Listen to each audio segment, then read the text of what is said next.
మీకు ఇల్లు కొనేవాళ్ళు ఉన్నారు, ఇల్లు లేదు మన దగ్గర, ఇల్లు డిజైన్ లేదు, ఇల్లు ప్లాన్ లేదు, ఏమీ లేదు.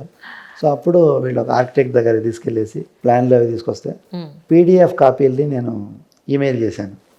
ఇవి ప్లాన్స్, ఎలివేషన్. మామూలుగా ఇల్లు అమ్మాలంటే బ్రోషర్ చూపించాలి, వాక్త్రూ చూపించాలి, అవి చూపించాలి, ఇవి చూపించాలి, ఎంతో ఉంటుంది.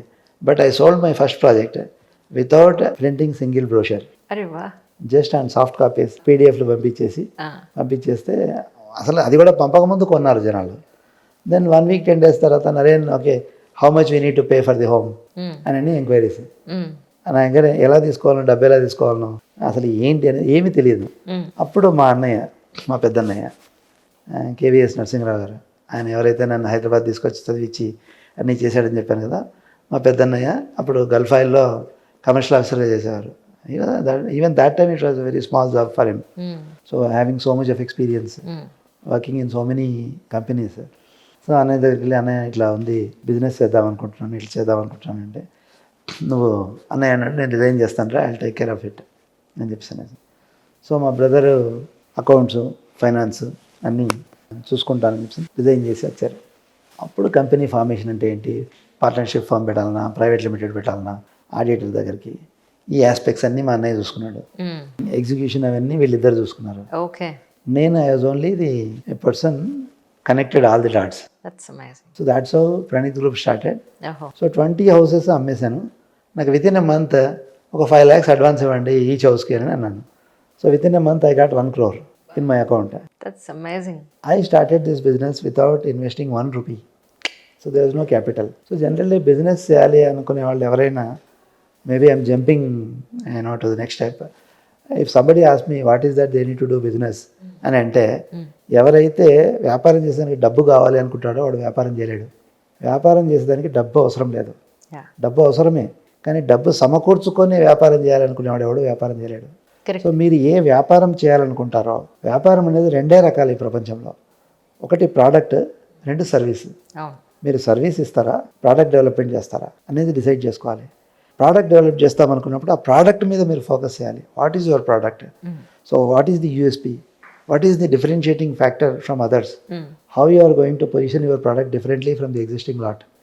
అలానే సర్వీస్ ఉందనుకోండి, what is the service that you want to give? దాని మీద ఎక్కువ ఫోకస్ చేయాలి, దాని మీద మాస్టర్ చేయాలి, దాని మీద పట్టు సాధించాలి. తర్వాత ఇది నా ఐడియా, ఇది నా concept, this is my product, this is my service.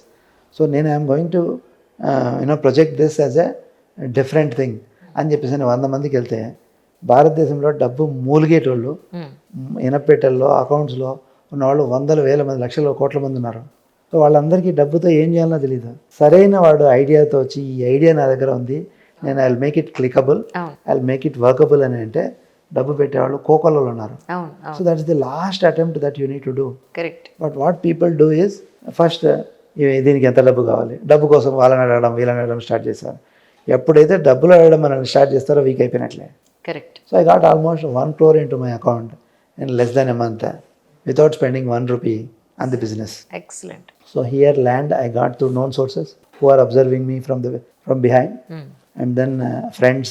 So the ఏంటి స్ట్రెంగ్స్ ని ఐడెంటిఫై చేసి, వాటిని కొలేట్ చేసి, కలెక్ట్ చేసి, వాళ్ళందరినీ ఒక టీమ్గా కనుక చేసి మనము దాన్ని రన్ చేస్తే, a person who is driving it, if he has got a holistic view on the entire operations కన్నా ఉంటే ఏ బిజినెస్ అయినా సక్సెస్ అయిపోతుంది. So Praneeth group strong foundations, డబ్బు కాదు, it is only the principles and values and the offering to the customer అనే దాని మీద నేను స్టార్ట్ చేశాను. So nice. ఇక్కడ నాదొక చిన్న ఇంకో క్వశ్చన్ ఉంది సార్. ఇందాక రెండింటిలో ఒకదానికి చెప్పారు, ఒకటి చెప్పలేదు. ఏంటంటే ఇప్పటికీ కూడా సొంత ఫ్లాట్ కానీ ఇల్లు కానీ కొనుక్కోవాలి అని అంటే ఒక లెక్కలు వేసుకుంటారు.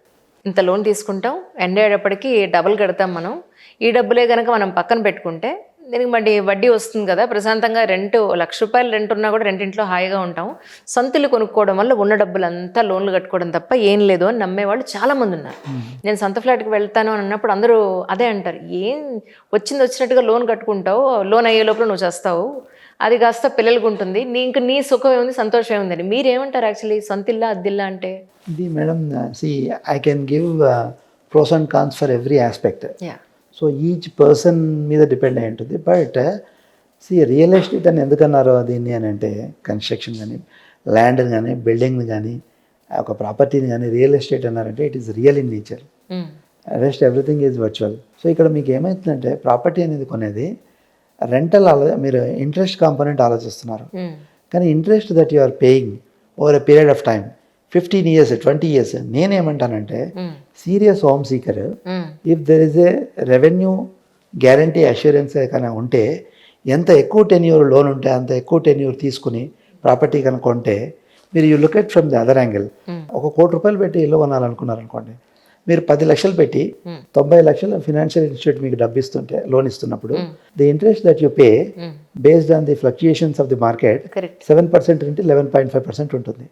కానీ the appreciation that you get on real estate over period of 10 years 15 years 20 years is multifold కదండి. సో వెళ్ళడం వల్ల ఇబ్బంది లేదు. ఇక్కడ నా ఎక్స్పీరియన్స్ కూడా ఎందుకు చెప్తానంటే మీకేమైనా ఉపయోగపడుతుందేమో అని. లక్కీగా సార్ మీరు కొనుక్కున్న ప్లేస్ అప్పట్లో మీరు ఇండిపెండెంట్ హౌస్ కొనుక్కున్న ప్లేస్కి మీ ఉద్యోగానికి ఆ ఏరియాకి సెట్ అయింది. తర్వాత మరి పిల్లలు ఎడ్యుకేషన్ వచ్చాక 2 మగపిల్లలే కాబట్టి వాళ్ళే వెళ్ళారా స్కూళ్ళకి అంత డిస్టెన్స్లో ఉన్నా కూడా, లేకపోతే నియర్ బై చూసుకున్నారా? Nizampet is happened to be an excellent location. Those days, even today also. So Nizampet చుట్టుపక్కల బాచ్పల్లి ఇదంతా ఎడ్యుకేషన్ హబ్. సో ఎక్కువ డిస్టెన్స్ వాళ్ళు వెళ్ళాల్సిన పర్లేదు. నా విషయంలో ఏమైందో తెలుసా సార్, మన రామకృష్ణాపురం అలకాపురి ఉంది కదా, ఐడియా ఉంది, దిల్సునర్ దాటిన తర్వాత అక్కడ 2002లో డబుల్ బెడ్రూమ్ ఫ్లాట్ ఇన్ 1500 SFTలో తీసుకున్నాం. అప్పట్లో అంత జ్ఞానం లేదు, చాలా చిన్న ఏజ్ లో మ్యారేజ్ అయింది. I think 20 years maybe 20 years అప్పుడు ఆ ఫ్లాట్ తీసుకున్నాం. ఎర్లీగా మ్యారేజ్ అవ్వడం వల్ల సరే వెంటనే ఫ్లాట్ తీసుకున్నాను. అప్పట్లో అంత జ్ఞానం లేదంటే కామన్ వాల్స్ నువ్వు తీసుకోకూడదు అని. ఇప్పుడు వచ్చింది ఆ జ్ఞానం, అది ఇండిపెండెంట్ ఫ్లాట్ కాదు, ఇది కామన్ వాల్స్ ఉన్నాయని. తర్వాత ఏమైంది, తీసుకున్న 1 సంవత్సరం ఉండేటప్పటికి పిల్లలు ఓబులిడి స్కూల్లో సీట్ రావడం నర్సరీకి. అక్కడి నుంచి అలా ఎక్కడ అలకాపురి ఎక్కడ జూబ్లీ హిల్స్, పొద్దున్న అంత దూరం పిల్లల జర్నీ అని చెప్పని ఇటు సైడ్ షిఫ్ట్ అయిపోయాం. అంటే నా స్టోరీ ఎందుకు చెప్తున్నానంటే మీకు ఉపయోగపడుతుందని చెప్తున్నాను అంతే, otherwise no more interest to say my story at all. ఏమైంది, ఇక్కడ షిఫ్ట్ అయిపోయాం, అక్కడ అద్దెకిచ్చాం.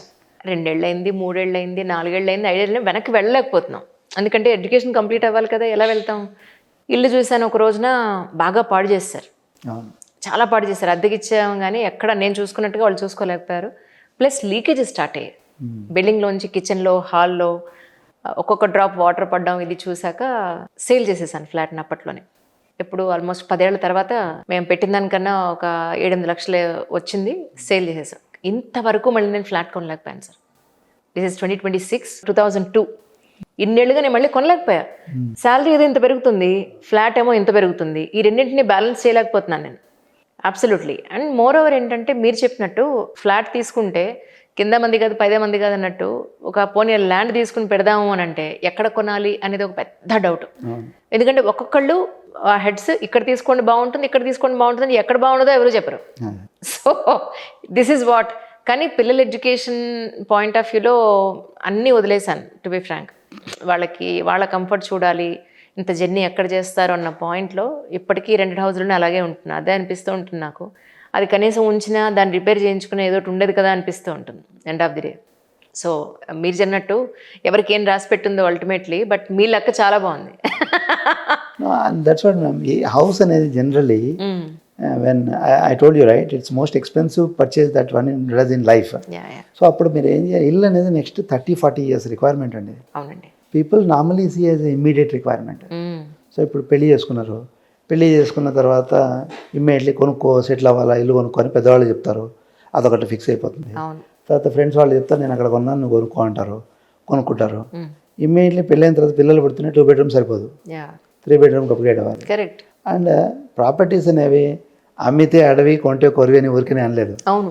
బికాజ్ హౌస్లో ఏమవుతుందంటేనండి మీకు తెలియకుండా some additional expenditure you will spend పెరుగుతూనే ఉంటున్నాం అన్నోయింగ్లీ. అవునవును. మీరు కొంటారు ప్రాపర్టీ, రిజిస్ట్రేషన్ అనేది అడిషనల్ కాస్ట్. తర్వాత మీరు you will spend money on interiors or you know హౌస్ని దానిలో పెడతారు. ఈ డబ్బా అంతా కూడా యాడప్ అయిపోతుంది.